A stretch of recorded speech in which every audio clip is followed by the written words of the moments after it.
Imagine this. You're on a routine flight, expecting nothing but the usual drone of engines and chatter. But then, a quiet tension settles over the cabin. A man sits perfectly still in his seat. A flight attendant, certain in her authority, tells him he does not belong. Passengers look away, some embarrassed, some filming, all wondering what will happen next. The man's face is calm, his eyes steady, but the air vibrates with something unspoken. What would you do if the world tried to move you out of your rightful place? How far would you go to defend your dignity? Not with shouting, but with silence. And what happens to a system when someone refuses to disappear, when their stillness becomes louder than any protest? Are we witnessing a simple misunderstanding, or something much deeper, echoing far beyond this single flight? And who among us will choose to stand up, or simply stay seated, when dignity is on the line? Before we begin this unforgettable journey, take a moment, like, share, and subscribe to our channel, so you never miss the stories the news won't tell you. Let's dive into the world of Julius Monroe and the day one man's stillness brought an entire airline to a standstill. The air inside Flight 804 had that recycled chill, the kind that always clung to the back of your neck. Soft beeps echoed through the cabin as passengers filed in, business travelers in wrinkle-free slacks, a toddler tugging on a plastic rolling suitcase, someone fumbling with a coat that wouldn't fit in the overhead bin. It was the kind of boarding process you didn't remember until something went wrong. Julius Monroe stepped inside without a sound. His movements were slow, deliberate. Charcoal gray coat, dark navy sweater, brown leather shoes polished to a quiet shine. In his hand, a soft, worn briefcase with a single brass buckle. His face didn't hold a smile or a frown, just calm. A kind of calm you only carried if you had learned, through years of effort, how not to react too soon. He glanced at his boarding pass. 2B, business class, window seat, the same one he always chose. A voice sliced through the cabin air. "Excuse me, sir." He looked up. The flight attendant stood with her shoulders squared, clipboard in hand, eyes locked in the way only someone who had already decided she was right could look. Her uniform was pristine, blonde hair tucked into a perfect bun, a practiced smile without warmth. "You're not in the correct section," she said. Her voice clipped. "Boarding for economy is still in progress." Julius didn't flinch. He held up his boarding pass, fingers steady.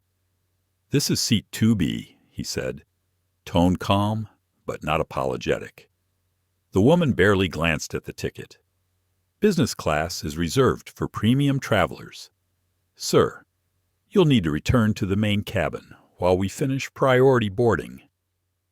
Julius said nothing for a moment, just breathed in, the way you breathe when you're deciding whether the moment is worth the fight. "I am a premium traveler," he said evenly. "This is my seat." She didn't budge. "We'll verify that shortly. In the meantime, I need you to step aside." The hum of casual conversation around them slowed. A young couple 2 rows back exchanged a glance. A man in a window seat adjusted his laptop screen and leaned just slightly forward. Still. Julius didn't move. He set his briefcase gently on the floor next to the seat. Then, carefully, he sat down, not defiantly, not dramatically, just a man taking his place, as if he were simply doing what anyone would. The flight attendant's smile thinned. Her name tag caught the overhead light. "Catherine Langley. I'm going to have to ask again." "Sir." Before Julius could speak, a voice came from 2A beside him. White, male, khaki blazer, easy tone. "Friend, it's not worth the trouble. Why don't you let her handle it?" Julius turned slightly toward him. "I'm not making trouble," he said. "I'm sitting in the seat I purchased." There was no edge in his voice. Just fact. Catherine exhaled hard through her nose, then pressed the headset on her ear. "Requesting gate support at door B6, she said. Passenger refusing to comply with seat assignment. The murmurs rose this time. Louder. Not a roar. Just tension. That kind of low hum you hear when people start paying attention. A woman in 3C angled her phone just enough to hit record. Evelyn Greer. Row 3, a retired professor of American literature, sat with her fingers tight around a paperback. She wasn't reading anymore. Her eyes hadn't left Julius since he entered the plane. There was something in his posture, something still and deliberate that reminded her of speeches she'd heard in church basements decades ago, of men who didn't need to raise their voices to be heard. Julius's mind wandered just briefly, not far, just enough to feel the familiar weight of it. How many times have I had to prove I belong in rooms that should already have my name on the door? He wasn't angry. Not yet. He'd long passed that stage. He was measuring now, watching how the system would respond to calm that refused to shrink. Minutes passed. Then came another voice, younger, nervous. "Mr. Monroe." A gate agent stepped into the cabin, tablet in hand. Maya Bell, her badge red. Her eyes flicked from Catherine to Julius, then back to the screen. "May I see your boarding pass?" Sir Julius handed it over. She scanned it twice. Her brows knit. She tapped once more. The screen refreshed. Then she looked up, more sure now. "This pass is valid. Seat 2B. Business class. Platinum level." Catherine's face didn't change. "There must be a glitch," she snapped. "The system isn't syncing." Maya's voice softened. "No, Catherine, it's not a glitch. This is his seat." Silence. Catherine looked as though the floor had shifted beneath her. She opened her mouth, but nothing came out. And from behind them, Evelyn spoke, not loudly, but clearly.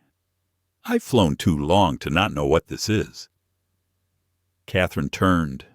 The voice had weight. "You didn't question anyone else who sat here," Evelyn said.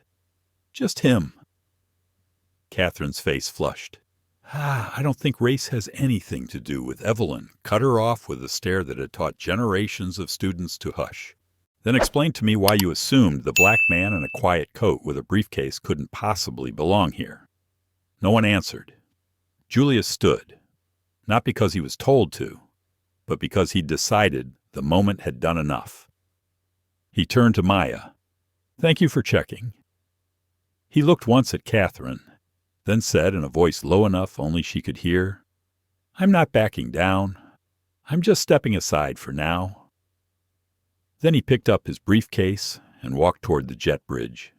No huff, no threat, no headlines, just a man walking away like he knew he wasn't the one who'd been caught off guard. Evelyn watched him go, the seat still warm, the story just beginning. The jet bridge hummed with silence. No flight staff, no apology. Just Julius Monroe standing alone beside a thin window, watching the distant shimmer of tarmac. He didn't pace. He didn't reach for his phone. Instead, he stood still, like stillness was a form of strategy. In his mind, the words Catherine had said looped back with a strange weight. Reserved for premium travelers. He had heard variations of it before, in hotel lobbies, in boardrooms, even in his own apartment building once, when a delivery man had asked, "Are you visiting someone here?" No, this wasn't new, but that didn't make it any less bitter. Behind him, the cabin buzzed louder now, passengers settling, murmuring, scrolling, watching. Maya Bell hadn't moved from the doorway. She kept glancing at the seat where Julius had just been. Her fingers tapped anxiously on the tablet. flicking between screens, manifests, seat charts, but none of them could explain what she'd just witnessed. Inside the plane. Catherine Langley smoothed the hem of her jacket. Her smile had vanished.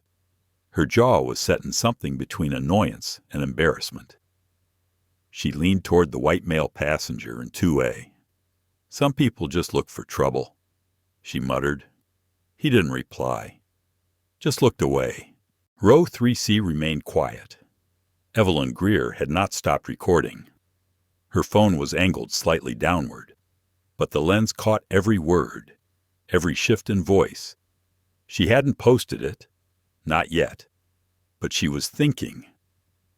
Her eyes scanned the crew, watched Catherine whisper to another flight attendant, watched how no one moved to correct anything, the way silence worked like permission.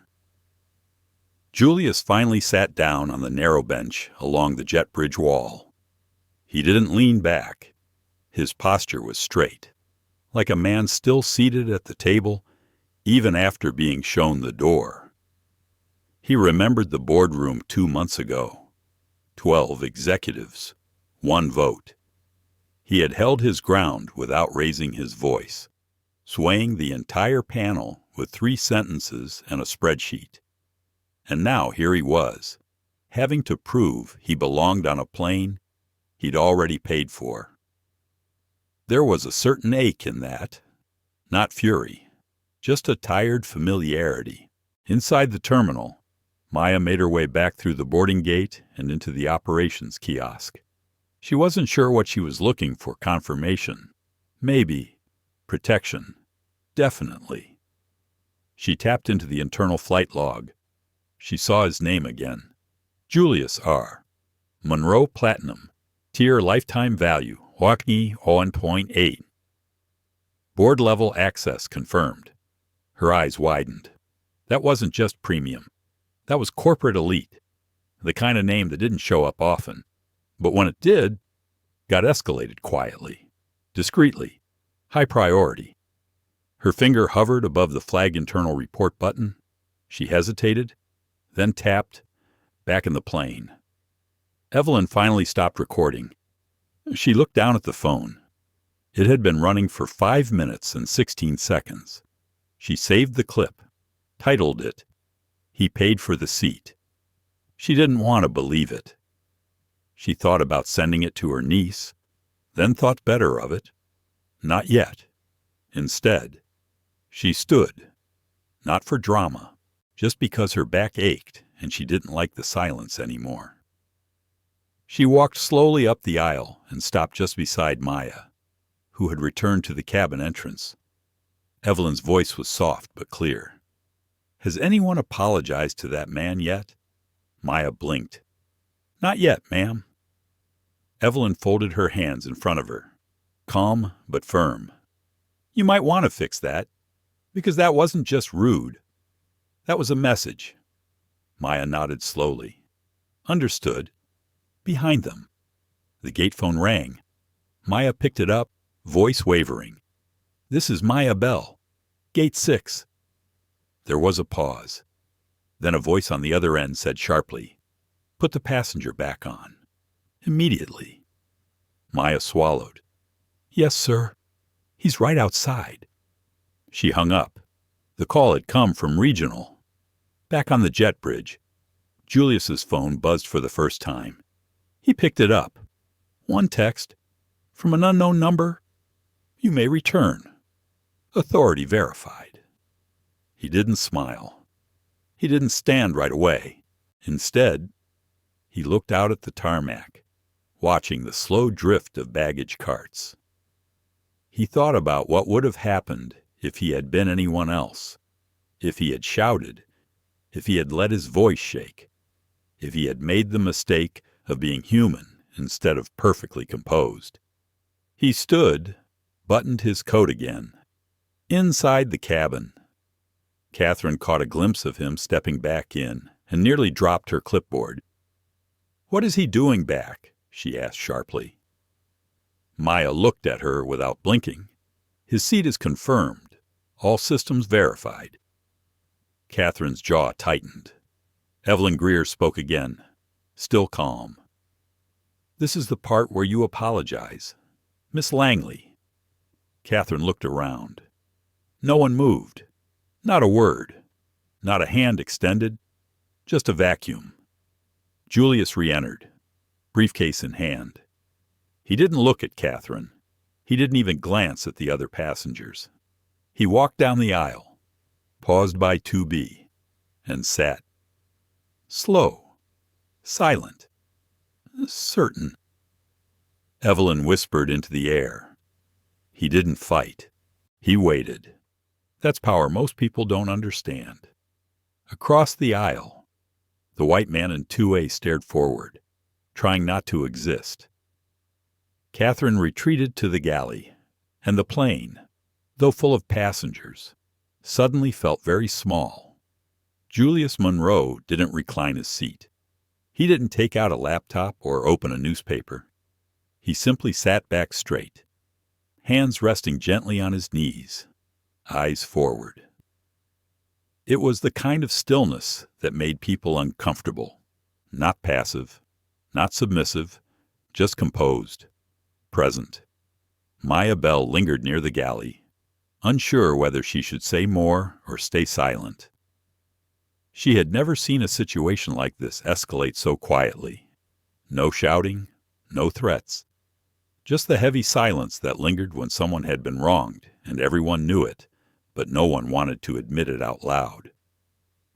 Evelyn Greer returned to her seat in 3C, but her mind kept replaying the interaction, the tone in Catherine's voice, the certainty, the quiet dismissal dressed up as procedure. Evelyn had seen it before. Different uniform, same pattern. She'd taught entire college courses on this kind of thing, and now, here it was, in real time, on Flight 804. Catherine Langley stood stiff in the galley, arms crossed over her chest, her breathing shallow. Her eyes darted toward Julius every few seconds, but he never looked back. He didn't gloat. He didn't scowl. He didn't react. And somehow, that unnerved her more than if he had yelled. A fellow attendant stepped closer. "You okay?" she whispered. Catherine nodded quickly, but her voice was flat. "He's just trying to make a point." The other woman didn't reply, just pressed her lips together and walked away. Out in the cabin, the mood had shifted. There were no official announcements, but passengers felt it, a current in the air, something unsaid but undeniable. A woman across the aisle began typing furiously on her phone. A college student 2 rows back Googled Julius Monroe just out of curiosity, and one man, seated behind Julius, whispered to his wife, "He's somebody. I just know it." Julius, for his part, remained motionless, but in his head, the thoughts were anything but still. He thought of his daughter Zora, of the conversations they'd had over late-night takeout, about legacy and the burden of being composed when the world mistook your silence for weakness. He thought about his father, who had worked 42 years at a rail yard and had never flown first class in his life. He thought about how easy it had become for people to treat a moment like this as routine, as if suspicion was standard, as if dignity was optional. And now, here he was again, not in a boardroom, not in a hostile acquisition, just in seat 2B, trying to exist without having to explain himself. A low ping signaled the cabin doors had closed. The flight was about to taxi. Catherine returned to the front, made the announcements with clipped efficiency. Then, without looking at him, she said, "Please ensure all items are stowed for takeoff." Julius's briefcase was already neatly tucked beneath the seat in front of him. Still, he reached down, adjusted it a fraction of an inch, and leaned back into his seat, from the other side of the plane. Evelyn watched. She noticed the way his fingers trembled ever so slightly before he brought them back to rest. Not fear, not hesitation, but restraint. That kind of stillness took effort. It was easier to shout, to argue, to demand. But Julius wasn't interested in demands. He was watching, calculating, waiting. 10 minutes into the taxi, Maya's tablet buzzed. A red alert flashed briefly, then disappeared. She frowned. Something was changing in the back end of the system. She stepped away, pulling out her phone and navigating through the secure app Orion Airlines used internally. One message, hidden in the Operations tab. Override flag Monroe Protocol. Tier 2 active. Hold internal escalation. Her breath caught. That wasn't standard. She had never even seen that option before. It wasn't part of the basic gate agent training. It meant someone high up, someone with access, was watching now. Across the country, in a quiet conference room in Chicago, a team of executives sat around a screen. The name Julius Monroe appeared in bold on the incident report. One of them, Cole Jackson, Director of Operations, exhaled slowly. We need to move carefully. Another, Thomas Renner, nodded, eyes heavy. He hasn't said a word publicly. Not yet, Cole said. But if that video gets out, Thomas stared at the screen. He's not trying to go viral, he murmured. He's just waiting for the system to react. Back on the plane, Julius adjusted his watch. His fingers brushed the face gently. He didn't check the time. He just touched it, like a reminder. He could feel the eyes on him, the quiet ones, the sideways glances, the people pretending not to look. And still, he did not move. Catherine continued down the aisle, checking belts, glancing at overhead compartments. When she passed his row, she hesitated. Something about him unsettled her. He wasn't combative. He wasn't smug.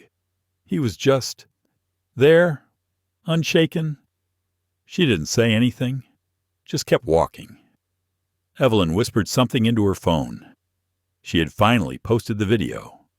Caption: the seat was his, the resistance wasn't. Within 15 minutes, it had 2,000 views, then 4,000, then 10. A girl in Atlanta tagged her friend. Isn't this the guy your cousin interns for another comment read? He didn't flinch. That's real power. A third simply said, we've all been there, watching, waiting, measuring, and somewhere, high in the sky, the man at the center of it all sat in 2B, unmoving, still, like the system had pushed him and he had decided not to push back, but to wait, to let it tip itself over. At 30,000 feet, the hush inside Flight 804 deepened. Conversations had dissolved into whispers. The blue glow of phone screens dotted the cabin. Julius Monroe sat in his seat as if anchored there, a silent contradiction to the turbulence of attention around him. Evelyn Greer scrolled through her phone, unsure whether to feel anxious or proud. Her video had crossed 15,000 views before the plane had even left the ground. Now, notifications vibrated steadily in her lap, lighting up with comments and direct messages. Her fingers hovered above the screen, heart thumping. Should she check what people were saying, or would that only make her more nervous? She closed her eyes for a moment and remembered something she used to tell her students when the truth is uncomfortable. It's a sign you're finally paying attention. In the galley. Catherine Langley tried to shake the feeling that the entire plane was watching her. Every time she moved down the aisle, she caught a glance, or thought she did. The words from Evelyn rang in her mind. This wasn't about the rules, and maybe it never had been, but pride and habit made her posture even stiffer. She braced herself against the counter and waited for the first call light to ping. Her hands were shaking, so she pressed them flat against her skirt. Back at the front, Maya Bell returned to her seat by the jump seat door, her mind racing. That override message she'd seen, it wasn't just unusual. It was historic. Gate agents didn't get told to hold escalation. That was an order from up above, the kind that could only come from someone at the highest rungs of the airline. She opened the secure chat on her phone and typed a quick message to her supervisor. "Hi, it's Maya. Are you seeing this flag Protocol Monroe? Tier 2. The reply came back almost instantly. "Stay where you are. Do not address the passenger further. Ops is monitoring." Her pulse fluttered in her neck. She'd never been part of anything like this. She imagined what Julius must be thinking, isolated in his seat, the world quietly rearranging itself around his refusal to move. In the airline's operations center, Cole Jackson looked over the internal alert log, his jaw set in a tight line. A red banner scrolled across his screen. Tier 2 Investor Protocol activated Passenger J, Monroe, directives under review, pending decision. Cole knew exactly what that meant. Julius Monroe wasn't just another elite traveler. He was part of the group whose investment kept Orion Airlines afloat through the pandemic. In every strategy meeting, his name had been listed in the VIP watch book. But it wasn't just his money that mattered. It was the stories people whispered about a man who could flip a boardroom with a single question, who always seemed to know how much to say and when to say nothing at all. Thomas Renner, on the other side of the operations table, broke the silence. "How much do you want to bet the media has this video already?" His voice carried more resignation than anger. Cole shook his head. "We can't control the story this time, not unless we do right by him. Right now."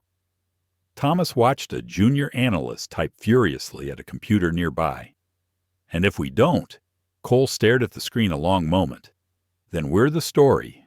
Alyssa Cheng, the CEO, was in her office when the emergency notification chimed. She read the summary 3 times before she leaned back in her chair. Julius Monroe. The name meant history, leverage, and risk all at once. She picked up her phone and dialed Thomas directly. "Keep me updated. No mistakes." Thomas. "No denials. Not this time." "Yes, ma'am." Back in the sky, Julius watched the clouds slip past. He thought of Zora, his daughter, now probably halfway across her campus, phone in hand, catching wind of her father's name. He hoped she would understand if this became public. He hoped she would see that silence could be armor, too. For the first time since boarding, Julius allowed himself a sigh. Quiet, brief, barely audible above the drone of the engines. He wondered what Catherine was feeling now. Was she angry, embarrassed? Did she know what she'd stepped into? Did she care? He had seen that look before, the one that said, "I have power here, and you don't." It rarely lasted long, but the residue always stuck. A gentle voice came from the row behind him. "Excuse me, Mr. Monroe." He turned. It was Evelyn, leaning forward, her phone tucked in her lap. "I just wanted you to know you handled that with more grace than most could manage." Julius gave her a slight nod, the corners of his mouth softening for the first time all day. "Thank you," he said. "Sometimes silence is the only voice people are willing to listen to." Evelyn smiled. "Well, I listened, and so did a lot of others. It seems." He looked at her for a beat, then turned back toward the window. In the operations center, the legal team joined the table, and the pressure in the room rose. It wasn't just about the incident anymore. It was about perception, about history, about what it would mean if this moment went unaddressed. Cole leaned forward, staring at the team. If Monroe chooses to make a statement, we'll be playing catch-up. We need to reach out. Immediately. Someone from our team should be on that tarmac when they land. Thomas nodded, picking up his phone, voice shaking just slightly. I'll do it myself. Back on Flight 804, the cabin had gone dim for the movie. Julius didn't watch the screen. He let the flickering images play across the seats in front of him, listening to the soft laughter, the rustle of magazines, the dull hum of travel life going on. He felt the pull of sleep, but he resisted it.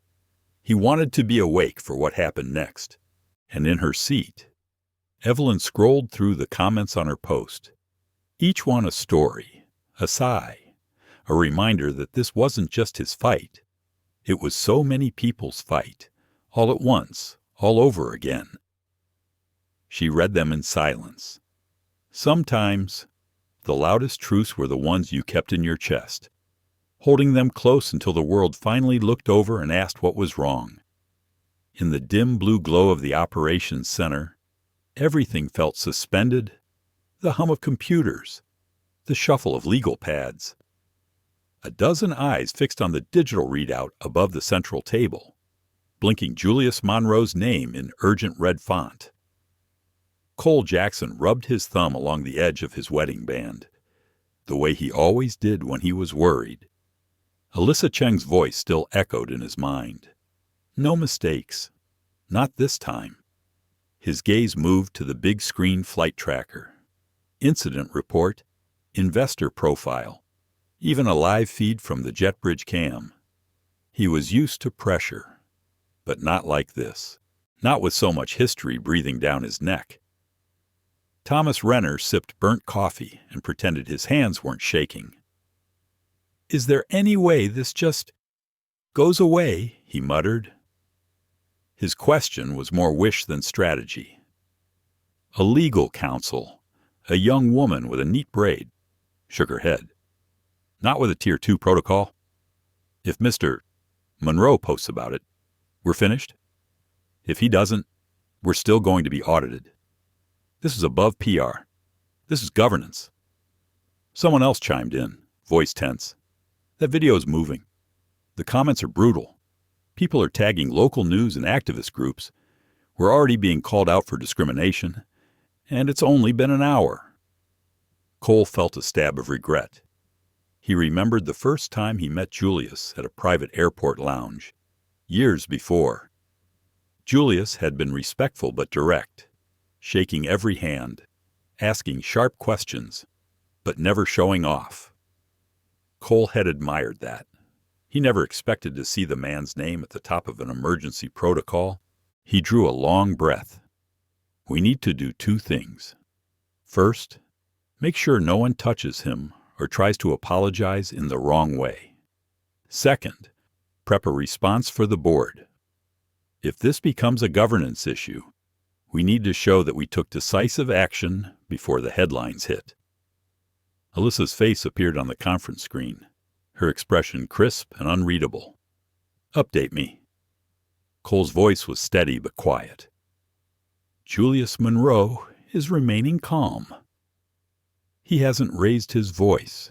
He hasn't posted anything publicly. The passenger who filmed the incident has uploaded video. It's climbing by the minute. Alyssa blinked. What about the crew? Thomas answered. The flight attendant in question. Catherine Langley has not been suspended. She is still working the flight.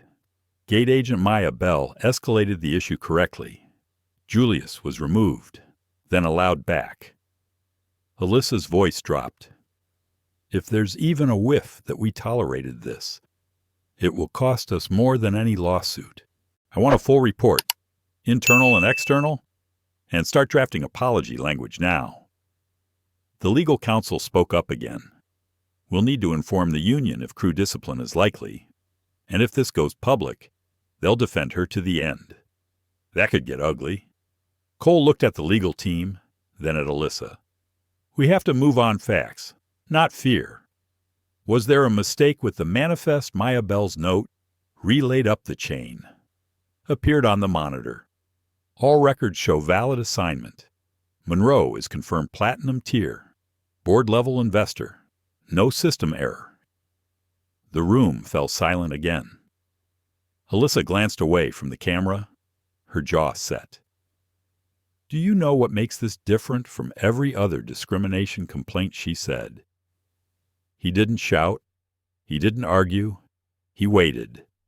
And now the world is watching how we respond to patience, not anger. That's much harder to defend against. Cole's thoughts drifted to his own family, his son, learning about the world through 1,000 small gestures. He wondered what this story would teach the next generation. What lesson a quiet refusal to move might plant in a mind still learning what's possible. Alyssa spoke once more. "I want Monroe called personally. I want to know what he wants before we decide what to offer. Do not, under any circumstances, treat him like a threat. Treat him like a shareholder." Thomas typed out a quick message for HR and PR, his fingers trembling as he tried to find the right words. Apology, accountability, immediate review. None of them sounded real yet. Back on the plane, Catherine busied herself with snack service, but her hands moved too quickly, betraying nerves.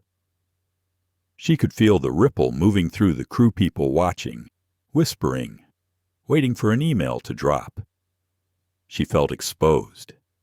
Every time she looked up, she caught someone watching her. Evelyn Greer had not taken her eyes off the attendant, her gaze unblinking, as if willing Catherine to remember what had happened. Julius sat motionless. He felt the phone vibrate in his pocket, but he did not reach for it. He let the sensation pass, focusing on the steady thrum of the engines, the low hum of possibility. He knew the system was reacting behind the scenes. He could almost feel the ripple, like standing in a pond after throwing in a stone. He wondered for a moment what the boardroom must look like, screens lit, executives nervous, lawyers drafting memos. He thought of the times he had sat on the other side of that table, guiding decisions with a calm hand, a careful word. He hoped, almost against hope, that someone in that room was brave enough to do the right thing before they did what was easy. He stared at the seat in front of him, closed his eyes, breathed. For a split second, his mind drifted back to his childhood, his mother's voice reminding him that not every battle was worth the noise, but every injustice was worth the stand. Cole Jackson finally spoke again, his voice firmer. "Let's be clear. The only right outcome is to acknowledge what happened and make it right before we're forced to." Alyssa nodded. "Then do it. Now." The meeting ended, the screen flickered off, and the operations room went back to its charged silence. But there was movement now. Not panic, but purpose. On the plane. Julius opened his eyes and stared at his own reflection in the window. He watched himself breathe, steady and quiet, as the sky rolled by. The engines rumbled softly beneath the floor of Flight 804, but above that, a different kind of vibration grew. News was traveling faster than the plane itself. The story, born from a simple act of exclusion and a quiet refusal to be moved, was spiraling outward, gathering speed and force. In row 3C. Evelyn Greer refreshed her phone again. The notifications had become a flood, her video spreading further every time she looked away. One comment after another, anger, support, recognition. Heartbreak stacked up until the words blurred. She read snippets aloud, her voice low enough that only Julius, just ahead of her, could possibly hear. He didn't yell. He just sat. That's more powerful than 1,000 speeches. Someone wrote, "Reminds me of my dad." Another comment said, and Evelyn felt her throat tighten. She glanced up at Julius. He looked straight ahead, but she could tell he was listening. Maybe he always was. Across the aisle, a college student tapped out a tweet of her own, adding the hashtag #NoSeat2B. A white-collar commuter sent a clip of the video to a group chat, adding, "Imagine being that calm. I would have lost it." A grandmother somewhere in Baltimore watched the clip on a friend's phone and shook her head. Memories rising of buses and waiting rooms and questions that never should have been asked. At the front of the cabin, Catherine Langley tried to steady her hands. Every tray she served, every napkin she placed, seemed to tremble, just a little. She tried to focus on her duties, offer water, smile politely, clear trash, but the memory of Evelyn's words haunted her. "This is the part where you apologize."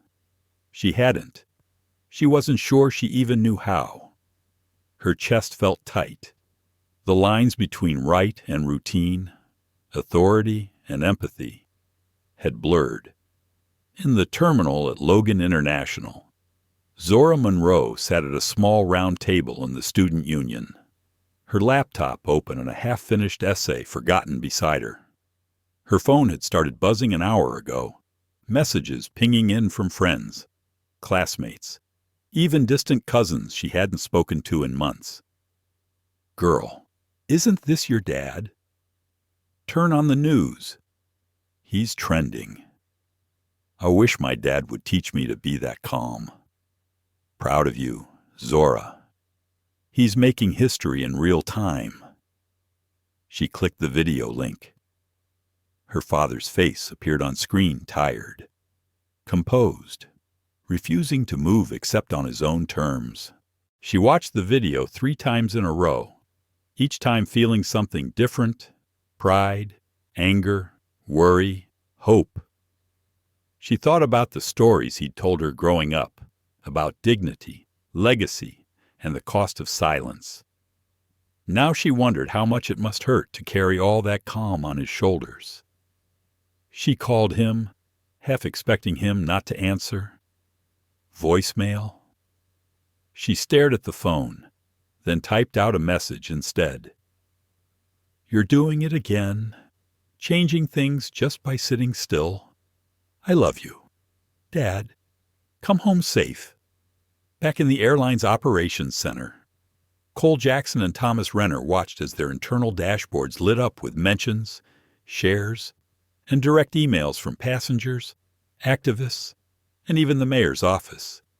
Every platform, Twitter, Instagram, TikTok, Facebook, seemed to carry a new piece of the story, each retelling a little different, but all carrying the same pulse. Cole read a message from the PR team. "We are being flooded with media requests. Several reporters want statements, and some are asking for interviews with Mr. Monroe. The legal team is drafting a holding statement, but it's only a matter of time before national outlets pick it up," Thomas muttered. "This isn't a crisis. It's a reckoning." Alyssa Cheng, still in her corner office, stared at a blank statement on her screen. The cursor blinked at her, waiting. Every word felt like a risk. She wanted to say something true, but the pressure of the board, of investors, of the public, made her fingers freeze. She wondered what Julius would say in her position. Would he apologize? Would he demand justice? Or would he let the silence speak? Meanwhile, in the back of the plane, a group of younger flight attendants whispered together. Illa, the newest crew member, kept glancing at Catherine and then at Julius, uncertain whose lead to follow. The older attendants were stone-faced, practiced at ignoring conflict. But Illa wasn't so sure. She wanted to ask Catherine, "Are you okay?" But she also wanted to slip Julius a note. "I saw what happened. I'm sorry." Her thoughts tumbled, restless, overhead. The captain's voice crackled through the speakers. "Ladies and gentlemen, we're approaching our cruising altitude. Please relax and enjoy the flight." But no one relaxed. Not really. Catherine slipped into the restroom for a moment. She stared at her reflection, searching for the confidence that had always come so easily in uniform. All she saw was the fear of having been wrong, not by mistake, but by instinct. She wondered when she'd started trusting rules more than people, when her own comfort had become more important than someone else's dignity. She splashed water on her face, took a slow breath, and stepped back out. Evelyn watched her go. The urge to stand up and say something, to make the plane acknowledge what had happened, burned in her chest. But instead, she turned to Julius, her voice a whisper. Sometimes the hardest thing to do is nothing at all. Julius nodded, the smallest smile flickering at the corner of his mouth. "That's why it matters," he said softly. "Because it isn't nothing. It's everything. In the operations center." Cole made a decision. He picked up the phone and dialed Julius directly. The call rang 3 times. No answer. He left a message. "Mr. Monroe, this is Cole Jackson from Orion. I want to personally apologize for the events of today. Please know that we are reviewing our policies, and I would appreciate the opportunity to speak with you directly when you're ready." He hung up, staring at the silent phone, knowing that some apologies weren't meant to be answered. Sometimes, the storm was supposed to shake you before the calm returned. Back on Flight 804, the clouds rolled by. Julius closed his eyes and let the hum of the plane settle into his bones. The stillness was no longer about being quiet. It was about waiting for the world, for justice, for someone else to finally stand up. He wondered if, somewhere below, the system was finally learning to listen. By the time Flight 804 broke through a bank of clouds and settled into its smoothest stretch, the tension on board had only grown heavier. Passengers looked from face to face, reading silent cues and searching for meaning in each exchanged glance. Beneath the calm hum of the engine, the air seemed charged, as if everyone was waiting for a signal that would finally break the spell. In business class, Julius Monroe remained composed. He had spoken little since the confrontation, yet his presence radiated a quiet command. The stillness he kept was more than the absence of action. It was the presence of intention. Inside, though, his thoughts circled and pressed. He knew what was happening outside this plane. In rooms where men and women debated policy and public image, he knew how fast a rumor could travel, how much power a single story could wield. But he wondered if this would really change anything at all. Evelyn Greer's phone buzzed again. She tried to ignore it, but gave in after the 3rd vibration.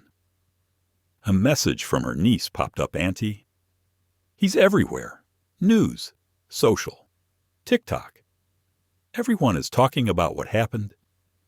"Did you really film it?" Evelyn replied simply. "I was there. I couldn't let them pretend it didn't happen." She glanced up at Julius, who looked as if he were deep in thought, his hand absently running over the brass buckle of his briefcase. She thought she recognized something in his eyes, a kind of heartbreak that was heavier than anger. A few rows back. Maya Bell sat quietly, knees drawn together, hands folded tightly in her lap. She had never wanted to be at the center of a story like this. Her training hadn't prepared her for the chill that came with doing the right thing. She wondered if her job was at risk for standing by Julius and not bending to the pressure from Catherine. Still, she knew she couldn't have acted differently. Her conscience wouldn't let her. In the airline's operations center, Cole Jackson paced the narrow carpet, phone pressed to his ear. On the other end of the line, Thomas Renner read the latest report. Social media's ablaze. Cole, board members are texting me. Alyssa wants a direct solution, not just statements. She's asking for options. Cole stopped pacing. It's time to invite Julius into the conversation. No PR buffer, no lawyer scripts. If we're serious about fixing this, we have to ask him what justice looks like before we offer our own version. Thomas hesitated. Do you think he'll talk? He doesn't have to. But if he does, we need to listen. In her office. Alyssa Cheng scrolled through a list of statements and draft apologies. None of them felt right. None of them could touch the gravity of what had happened. She closed her laptop and stood at the window, looking out over the city. She thought about her own experiences with silence and exclusion. The small humiliations she'd endured that never made the news. She promised herself she would handle this differently. Back on the plane, Julius felt his phone vibrate. The screen flashed with a call from an unknown number. For a moment, he considered letting it ring. Then, on instinct, he answered. A voice greeted him, soft and measured. Mr. Monroe. This is Cole Jackson, Director of Operations at Orion Airlines. I want to thank you for your patience and apologize for what you experienced. I also want to invite you to a conversation. No PR, no mediation, just you, me, and whoever you want with you. We need to hear what you want, not what we think you should have. Julius let the silence stretch for a long moment. The hum of the plane seemed to grow louder, filling the space between them. He spoke quietly, but his words carried. Mr. Jackson, I appreciate the call. I am not interested in public apologies or settlement offers. I don't want revenge, but I do want something. I want recognition. I want this incident to be seen for what it was, an institutional failure, not a personal misunderstanding. And I want to see your crew's leadership change, publicly, so that everyone knows dignity is not negotiable here. Cole's reply came slowly, the weight of the moment clear. I understand. We'll make it right. I'll be in touch the moment you land. Julius ended the call and stared out the window. He wondered if anything would change. He wondered if the story would keep moving after the headlines faded, after the hashtags cooled. The quiet inside him turned over and over. Evelyn watched him, then reached across the aisle, her voice barely more than a whisper. Sometimes you do all the right things, and the world still takes its time catching up. He managed a small, grateful smile. I know, but sometimes you stand still long enough and the world has to notice. At the front of the plane. Catherine felt a chill crawl up her spine. She'd heard her name whispered among the crew, caught half phrases that made her heart pound. She could see Illa watching her with uncertain eyes. She wondered if the email had already been sent, if her career was ending before she'd even understood what she'd done. She retreated to the restroom again, locking the door. This time, she wept quietly, not out of fear, but from a heavy regret she hadn't known she was capable of feeling. Illa lingered near the galley, biting her lip. She felt the storm coming, felt the lines being drawn, but she didn't know where she belonged in all of it. Was she supposed to support her senior, or was she supposed to support what was right? As the sun set beyond the clouds, Flight 804 carried more than passengers across the country. It carried the weight of a story now too big to silence, too true to ignore. In one seat, a man who had mastered stillness waited to see if this time, waiting would be enough to force the world to move. And below, in rooms and offices and living rooms, people waited too. For once, everyone was listening. After the last tray of coffee had been collected and the aisles cleared, the quiet on Flight 804 was different than before. It wasn't simply the hush of passengers waiting for landing. It was the breathless pause that comes after a storm, when you don't know yet what damage has been done or who will clean up the pieces. In the crew galley, Catherine Langley sat on a jump seat with her head in her hands. She kept replaying the day's events in her mind, trying to make sense of where her authority had bled into arrogance. She wondered when she'd started thinking of rules as protection instead of guidance. Her thoughts kept drifting to her mother, who used to say, "Kindness is a choice you make when no one is looking." Today, Catherine hadn't chosen kindness. She'd chosen certainty. She startled as the service door opened and Illa, the youngest member of the crew, slipped in. Illa lingered by the sink, unsure if she should speak. She could see Catherine's eyes were red, her face pale beneath the airline makeup. For a moment, neither woman said a word. Finally, Illa spoke, her voice soft. "I just wanted you to know. I saw what happened, Catherine. I saw how it started.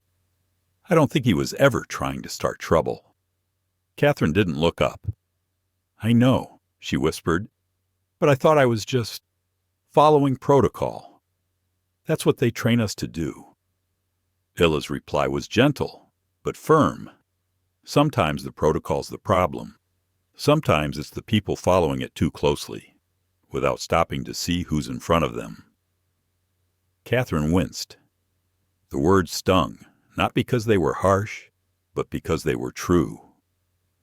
She felt the weight of her mistake settle deeper in her chest.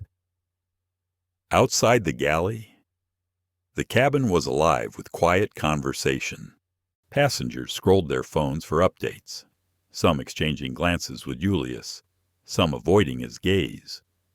The mood was different now, not anger, but something like respect, as if, by not exploding, Julius had made everyone reconsider the cost of calm. Maya Bell checked the passenger manifest one last time. Her fingers trembled as she noted the internal memo. Immediate crew review required. Incident underboard evaluation. She knew what that meant. It wasn't just a slap on the wrist. For Catherine, it could mean suspension.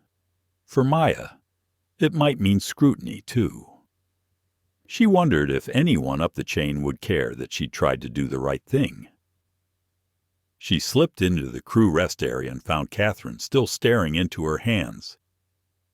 "Are you all right?" Maya asked. Catherine shrugged. "I don't know. I keep thinking if I'd just taken a breath, none of this would have happened. But I felt like the rules were there for a reason. You know, to keep things from falling apart." Maya sat beside her. "Sometimes rules hold us together. Other times, they hold us back. I think today, they did both." The women sat in silence, sharing the kind of quiet that says more than words ever could. At the back of the plane, Evelyn Greer scrolled through hundreds of messages. She paused at one, sent by a former student. "Thank you for recording what they won't show on TV. Sometimes it takes a witness for the world to believe us." Evelyn blinked back tears. She realized her role wasn't just as a bystander. She was a chronicler, a keeper of uncomfortable truths. She wished the story had ended differently, but at least it was being told. Up in the cockpit, the captain received a message from ground control. "Prepare for debrief. Crew review upon landing." He read it twice, realizing that the turbulence ahead would not be in the air, but in the hallways and meeting rooms waiting on the ground. Julius Monroe felt the shift too. He watched Catherine and Maya walk the aisle, gathering service items, their postures slightly stooped. He caught Catherine's eye once, but she looked away quickly. He felt a surge of empathy. He knew what it was to make a mistake in public, to have an entire room or plane see you for your worst moment instead of your best. He wondered if Catherine would ever forgive herself, or if the world would let her. He closed his eyes and tried to remember his daughter's voice, her laughter, the way she would squeeze his hand before crossing a busy street. He hoped Zora wouldn't see the pain in his eyes if this story found her. He hoped she'd see the dignity he tried to keep. In the operations center, Cole Jackson reviewed the crew's records. He paused on Catherine's file, reading the list of commendations and complaints. He considered the burden of leadership, the weight of deciding a career with a single email. He called Alyssa Cheng. "She's going to need support." He said, "She messed up, but she's human. Don't let this become a witch hunt." Alyssa's voice was tired, but resolute. "We'll do what's right. Cole, for all of them." Thomas Renner, still monitoring the social channels, watched as comments shifted from outrage to reflection. Some demanded Catherine's firing. Others, surprisingly, called for understanding. She needs to be held accountable, but don't ruin her life. One post read. Another said, "Teach. Don't just punish." Cole felt relief. Maybe the world was learning, too. As the flight prepared for landing, the PA crackled. "Cabin crew, please prepare for arrival." Catherine stood at the front, looking over the passengers. She didn't speak. She just bowed her head slightly, a silent apology that only a few would notice. Julius met her eyes. For a brief moment, neither looked away.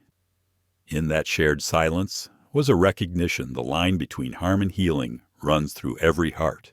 The wheels touched down, the engines roared, and Flight 804's story wasn't over.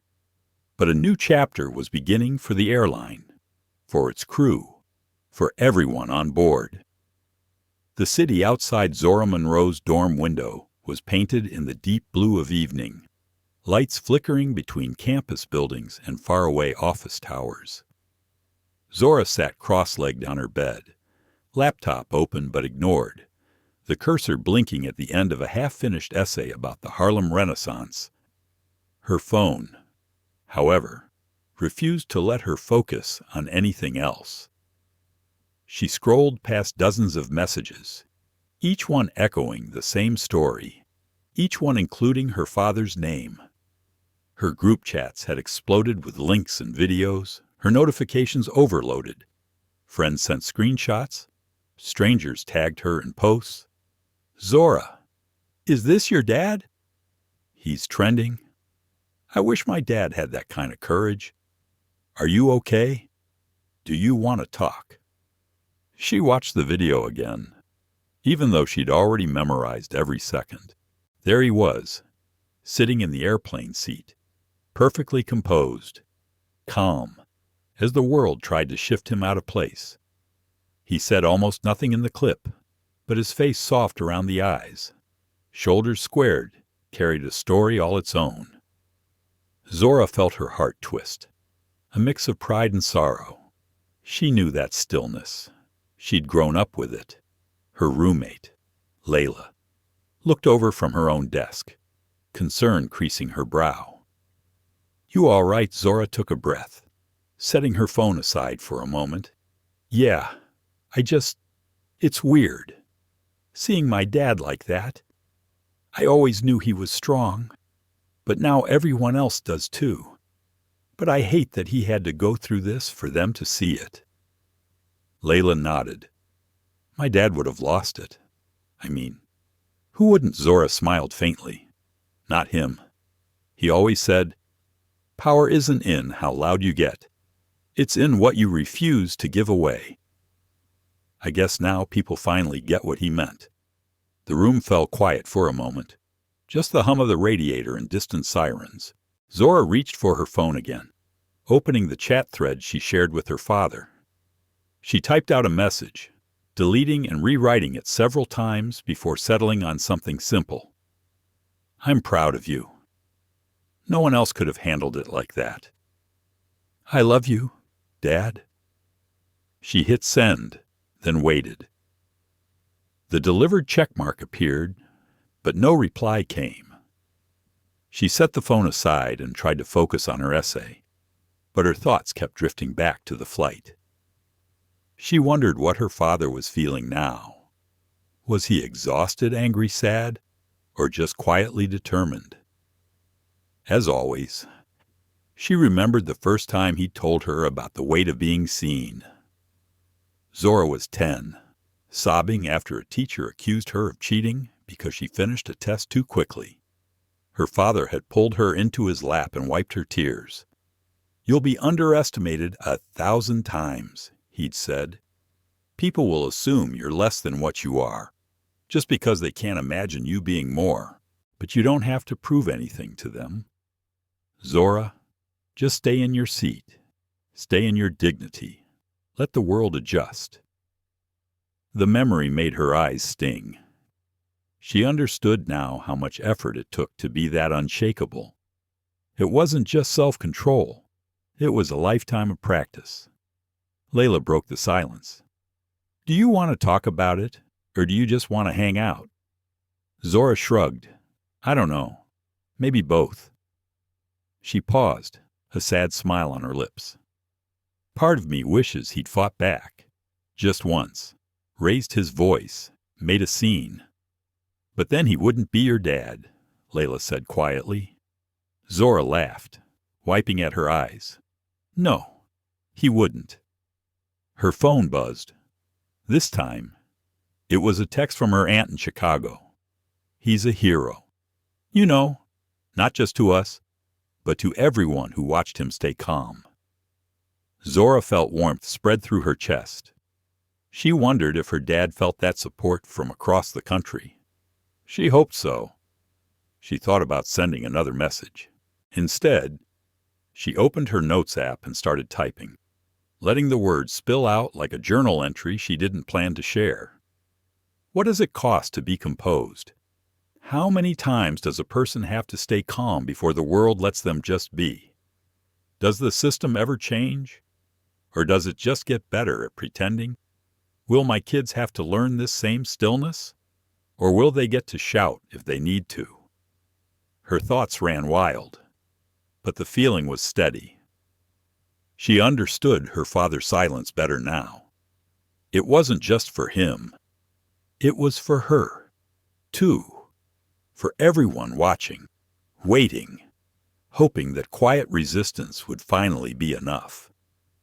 She set her phone aside and joined Layla on the couch, the two girls watching the city lights flicker in the gathering dark. On the plane. Julius Monroe's phone buzzed with Zora's message. He read it twice. A long, tired smile crossed his face as he leaned his head against the window, feeling, for the first time since boarding, the weight begin to lift just a little, and somewhere in that silence, a new strength grew. As Flight 804 began its slow descent, the city lights below twinkled through the oval windows. Inside the cabin, everything felt quieter, as if the entire plane had become a waiting room for something bigger than landing. Julius Monroe felt the shift not just in his ears, but deep in his bones, a gathering of energy and attention, the sense that whatever happened next would matter more than what came before. The captain's voice broke the hush. "We'll be on the ground in approximately 15 minutes. Please remain seated with your seatbelt fastened." Julius sat perfectly still. His hands were calm, resting on his thighs, but inside, his mind churned. He thought of Zora's message, the pride and pain woven together in her words. He remembered his call with Cole Jackson, the promise of a conversation, the weight of justice and dignity that now sat with him like an unspoken responsibility. At the front of the plane, Catherine Langley prepared for landing, each motion more careful than the last, She could sense her time in uniform, her years of certainty, now hanging by a thread. Illa stood beside her, young and anxious. They exchanged a glance, a silent question, a silent answer. In the airline's operations center. Cole Jackson watched the screen as the plane approached the runway. He had already drafted the memo for the board initiate crew reassignment. Implement public recognition of incident and a personal apology to Mr. Monroe. Begin review of in-flight bias protocols. He wanted to be decisive, not performative. He wanted to believe that real change could start with one clear action, one honest reckoning. Alyssa Chung dialed into the board call, her voice steady but her hands gripping the edge of her desk. We are not going to wait for permission. I will be meeting Mr. Monroe at the gate myself. This is leadership, not damage control. On the plane. Evelyn Greer felt her heart race as the wheels lowered. She looked at Julius and gave him a nod, a silent benediction from one survivor to another. Julius felt a ripple of emotion. His father's words came to him again. You don't always get to pick the moment, but you always get to pick who you are in it. He wondered if being strong meant being alone, or if it was about letting others see that strength was made of doubt and hope mixed together. The seatbelt sign chimed. The landing gear touched down. Rubber meeting runway with a shudder. The plane taxied toward the terminal, the anticipation mounting in every aisle and row. Illa's hand shook as she collected her things. She was torn loyalty to her crew, loyalty to what she knew was right. She wanted to speak, to say something, but the words wouldn't come. Instead, she looked at Catherine, her eyes pleading. Don't hide. Don't run. At the gate. Cole Jackson stood waiting beside Alyssa. Reporters clustered at a distance, their cameras poised. Passengers began to deplane, some rushing, some hesitating as if not wanting to miss what might happen next. Catherine led the way down the aisle, her posture no longer rigid but heavy with consequence. When she reached Julius's row, she paused. Mr. Monroe, she said quietly, I want to apologize. I should have listened. I should have seen you as a person, not a problem. Julius looked up, searching her face. He saw regret, but also the fear that her mistake would become her whole story. He nodded, a small gesture, offering the only mercy he could give in that moment recognition. Thank you, he replied. It takes courage to own what you did. I hope you remember how this feels and that you teach others to see, not just to follow. Evelyn lingered behind, catching the moment on her phone, not for public shaming, but as a record of rare honesty. Illa stepped forward, voice trembling. I'm sorry too, sir. I saw what happened. I won't forget. Julius offered her a smile, gentle and warm. Keep watching. Keep learning. That's all any of us can do. The other passengers watched in silence, some with tears, some with awe. Julius stood, gathering his briefcase, moving with the grace of a man who had not won a fight, but held on to himself. He exited the plane, feeling the rush of cool air and the dozens of eyes that followed him. Alyssa Chang met him at the end of the jet bridge. She extended her hand. Mr. Monroe, on behalf of Orion Airlines, I am deeply sorry for what you experienced. I would be honored to speak with you privately, to hear what needs to change, and to ask for your partnership in that work. Julius studied her. He sensed the sincerity in her eyes, the resolve in her voice. I appreciate that, he said quietly.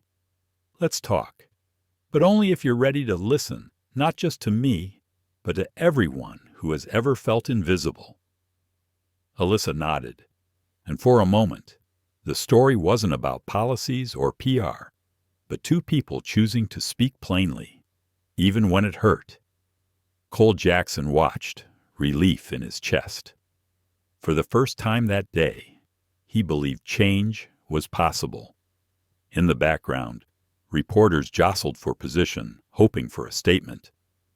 Julius gave them nothing but a nod and a steady gaze. Inside the terminal, Zora's phone buzzed with her father's reply. "Love you too. See you soon." And on that cold, busy night, a new beginning waited at the edge of every breath. The terminal was a sea of movement rollers on tile, voices echoing, announcements drifting above the heads of travelers. Julius Monroe stepped through the arrival gate, coat draped over his arm, briefcase in hand. He walked with a steady calm, a stillness that had become his shield and his signal all in one. Alyssa Cheng walked beside him, their conversation soft but purposeful. They had agreed to meet with the airline's board and a team of crew trainers in a private conference room. As they made their way through the staff corridors, Cole Jackson joined them, nodding a quiet hello. The air felt different now, not tense, but charged with possibility. As the small group entered the meeting room, Julius paused for a moment, taking in the faces around the table. There was Thomas Renner, looking older than he had that morning, Maya Bell, hands folded, shoulders squared as she prepared to speak, and, surprisingly, Evelyn Greer, who had been invited as an independent observer.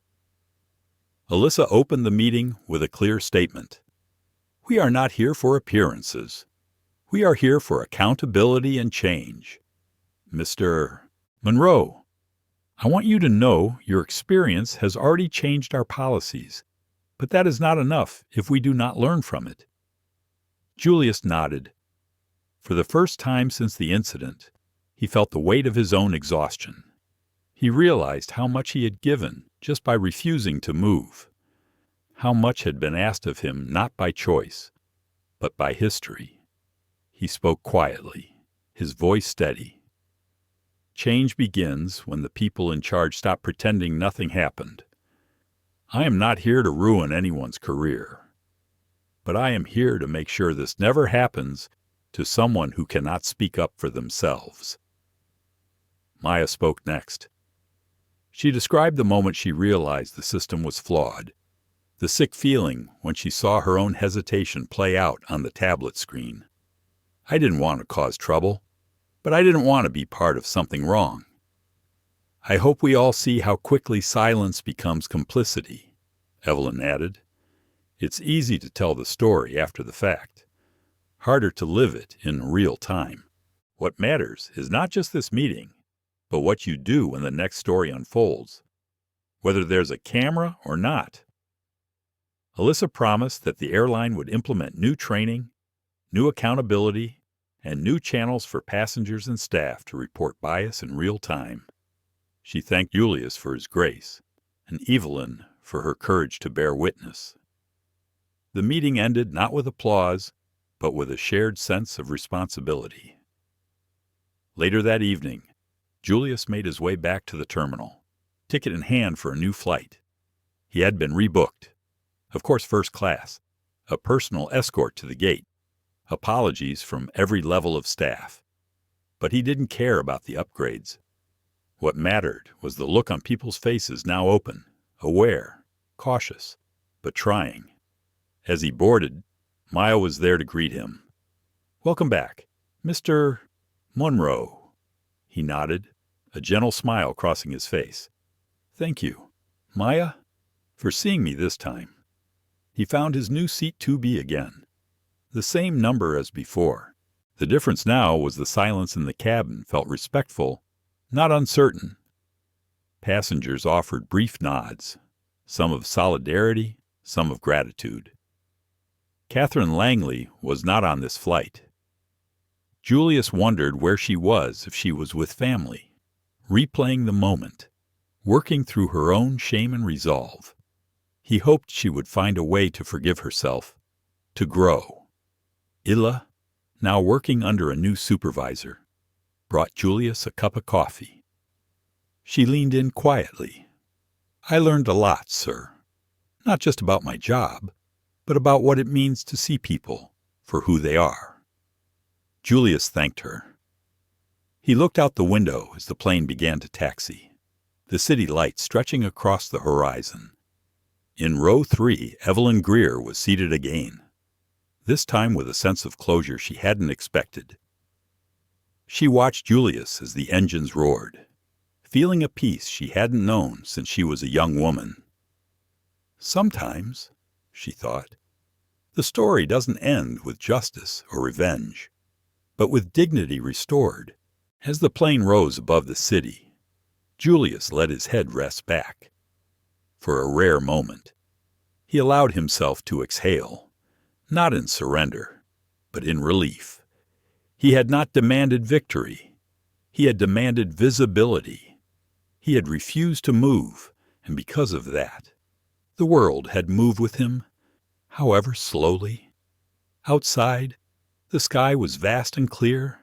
Inside, the cabin was quiet, but not with fear, only the hush that comes after a necessary storm, when people are left to reflect on what it means to return and what it means to truly belong.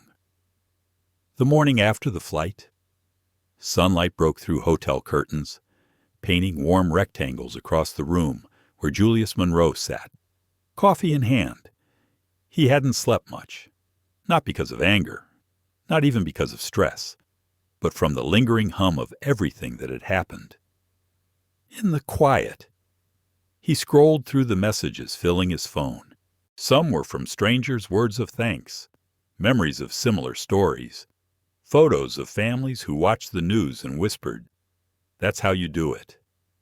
Some messages came from old friends and colleagues, people who hadn't called in years, offering their pride and their pain.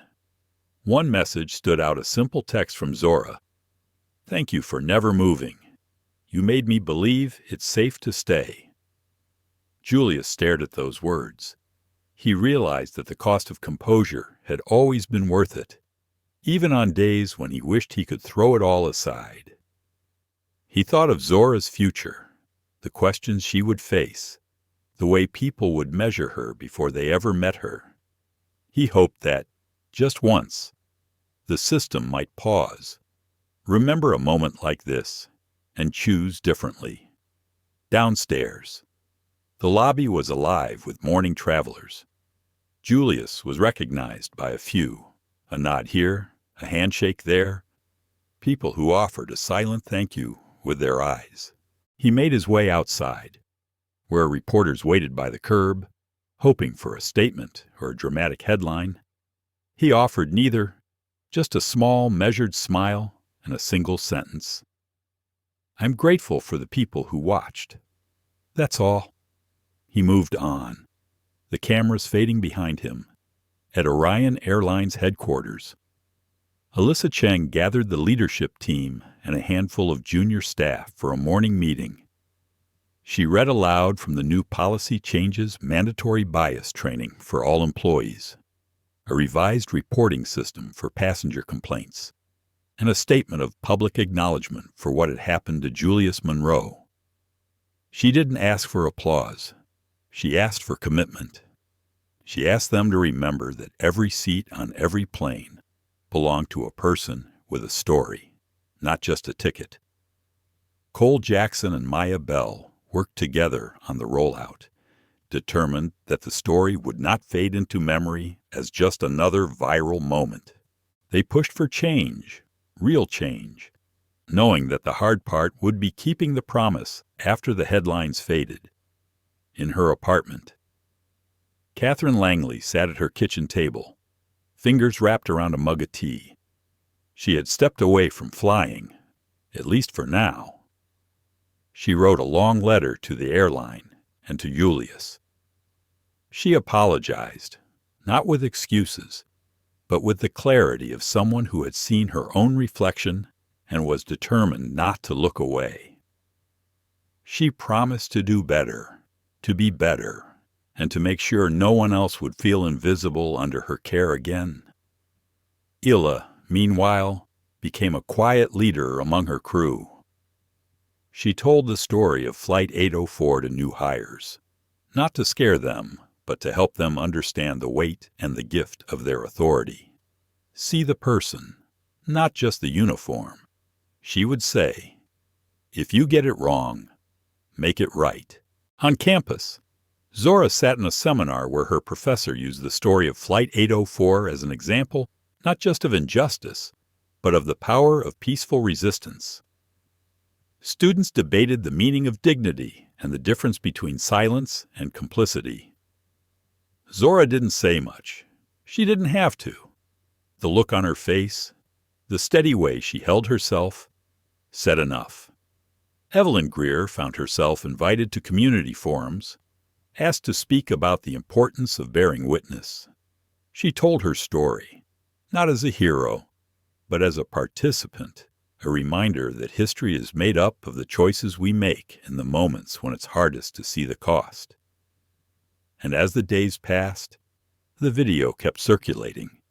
People shared it with their children, their parents, their colleagues. The seat on that plane became more than just a spot near the window. It became a symbol.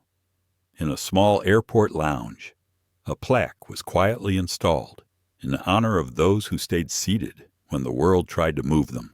Julius returned to work, his office filled with light, his walls lined with photos of family, mentors, and moments that had shaped him. When people came to him for advice, he listened first. He reminded them that sometimes the most radical act is not to stand, but to remain, to refuse to disappear, to let dignity be its own answer. One evening, Julius and Zora walked together through the city, past the busy rush of downtown. She looked up at him, her eyes bright. "Are you glad you did it? Stayed quiet. He smiled. I didn't stay quiet. I let the silence speak for me, and look what it made people hear." She squeezed his hand. "I hope I can do that too. I hope I never have to, but if I do, I hope I remember." Julius squeezed back, pride welling in his chest. "You already do," he said. "Every day you stay true to yourself. You remind the world it doesn't get to choose your place." They walked on, the city buzzing around them, the air alive with possibility.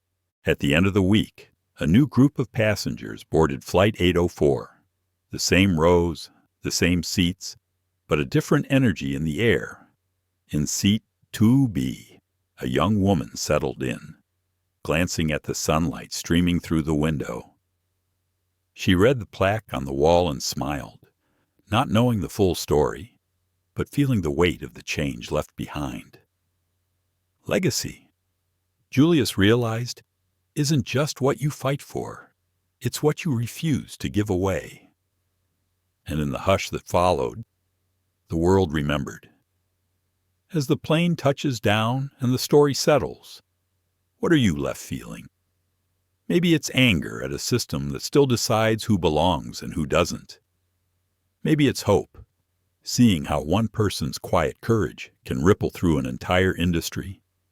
Or maybe it's just a deep ache for everyone who's ever been told to move, to wait, to make themselves smaller.